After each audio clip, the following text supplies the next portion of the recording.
Well, Zimbabwe has announced plans to print its own version of the U.S. dollar. They've also introduced new limits on withdrawing and exporting money as banks fail to cope with a cash crunch. It comes just weeks after a protest organized by the opposition against President Robert Mugabe's economic policies. Fidelis Mba has more.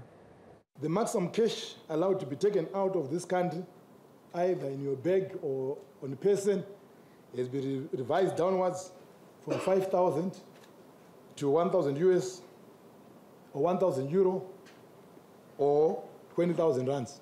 This was the official announcement that confirmed Zimbabweans' fears. People have waited at banks to withdraw money for weeks, but some have not been able to. Banks are not dispersing enough cash. We've been waiting here for almost 5 hours.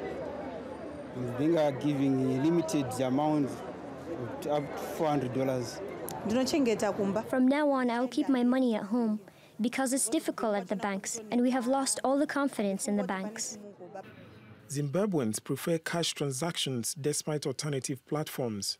But a liquidity crisis has forced some banks to introduce strict measures, like switching off some cash machines.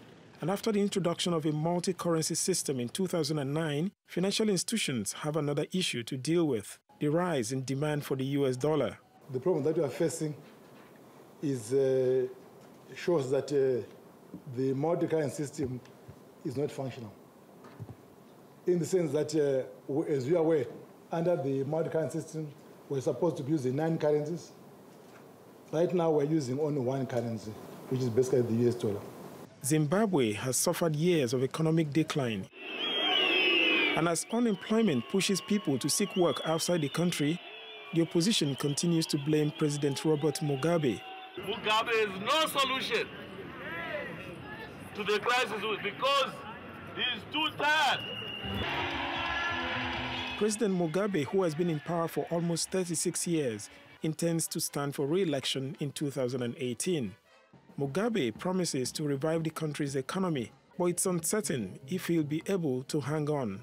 Fidelis Mba, TLT World.